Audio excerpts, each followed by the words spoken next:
Hey guys, I'm about to head out for a ride, but first I wanted to take you through a quick, easy pre-ride warm-up.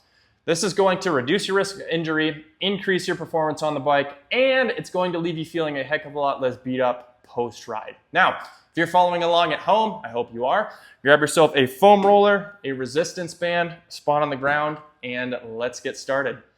Now, when I am programming a warm-up for myself or for an athlete, I follow a pretty simple process.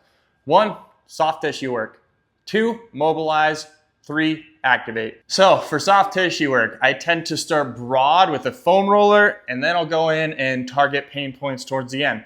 I usually spend about 2 to 3 minutes or so total on the soft tissue work alone.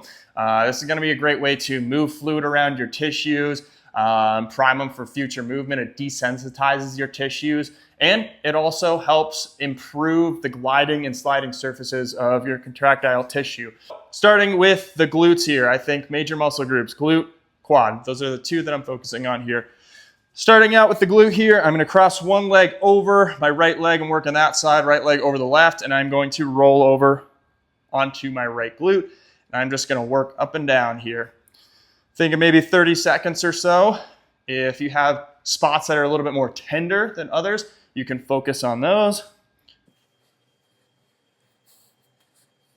All right, now we have the quads, and with this one, I am going from low to high and out to in. So I'm really trying to focus on any tender spots or trigger points that I might feel as I am going through this. I'll typically go for about a minute to 30 seconds to 2 minutes on this one. At the end of this minute and 30 seconds here, what I'm gonna do is some pin and strip reps. So I'm gonna find a tender spot, tack that tissue down. What I'm gonna do is bend my knee, bring my heel to my butt, real slow and controlled. This is helping what I referred to earlier in those sliding and gliding surfaces of your contractile tissue here. It's going back and forth. I'm gonna do about 8 to 12 of those, switch sides, same thing. When it comes to mobilizing, I tend to think about what positions I'm gonna be spending the most amount of time in and do the opposite of that. So if I'm gonna be spending the next 3 hours curled up like a shrimp and doing a lot of hip flexion, I'm gonna pick 2 to 3 movements that are gonna put me into back extension, hip extension, and hip rotation. This is gonna be great for minimizing delayed onset muscle soreness, addressing mobility restrictions that will occur during the course of the ride. You can think about this as getting ahead of a problem before it starts. The first one we're gonna do is called the hip CAR, controlled articular rotations, all right? For this one, you're gonna be on all 4s here. I'm gonna be starting on my right side, all right? I want you to really engage that core, keep things nice and tight. I am going to bring my right leg back, keep it bent at 90 degrees. And what I'm doing here is taking my hip through an outer range of motion, and it's gonna be real slow and controlled. So here, and I'm going to rotate my foot down, externally rotating my hip, and then I start bringing it forward.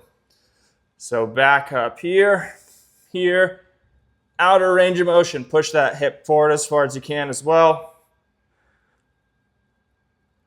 Real slow and controlled. Do about 8 to 12 of these.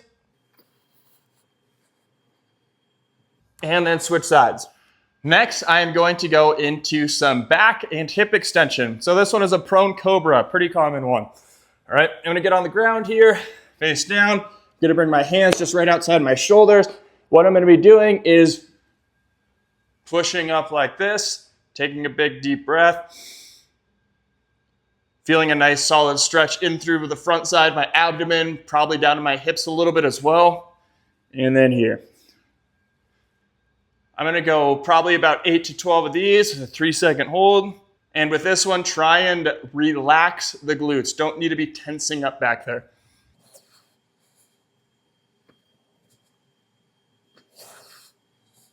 So last one we have here is hip extension, all right? I am gonna have you get an elevated surface, put the top of your foot on it, drop your knee down to the ground, preferably on a pad. And what I'm gonna be doing here is squeezing my glute, pushing my hip forward, taking me into hip extension. Now, as you're doing this one, keep your core nice and tight. Don't let your rib cage flare out like this. Keep your core nice and tight, that rib cage tucked down. Squeeze your glute, push your hip forward. I want your butt to be past your knee, or your knee to be behind your butt to really drive that hip extension. All right, that's what we're working here. So I'm gonna do a glute squeeze for 5 seconds, and then I'm gonna ease out of it, come back here. In this position, you'll probably be feeling a pretty solid stretch in through your thigh, and then rinse and repeat. I'm gonna do about 5 to 8 of these with this 5-second hold. Lastly, we have activation. This is the easy part. Think about what muscles you're gonna be using and prime them.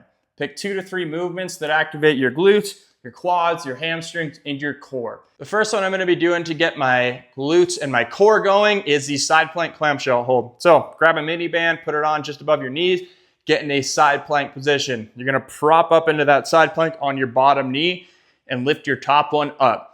Here, I'm gonna squeeze my glutes, push my hip forward, and I should have a straight line from my knee to my shoulder.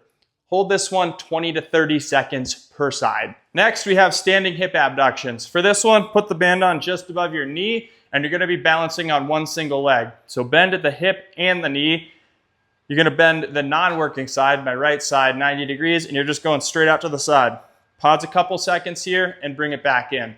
As you come back in, try not to put this leg down. Spend as much time on one single leg as you can. With this, I'm gonna do 8 to 12 reps, pausing 2 seconds out here, coming back in. Repeat the process on the other side. Last little piece of activation that I wanna do for my quads, hamstrings, and glutes here is a rear foot elevated split squat. So get yourself an elevated surface, take a nice big step out from it, and place your back foot on the surface. With this one, I want you to make sure your knee is behind your glute so you can drive that hip extension of that back leg, and then focus on really trying to drive through the ground with this front leg. So keep your core nice and tight, torso tall. You're gonna drop down and drive through that front leg. I'm gonna do about 8 to 12 reps on one side here. Then switch to the other side, same thing, 8 to 12 reps on the other side. Bob's your uncle, let's go ride.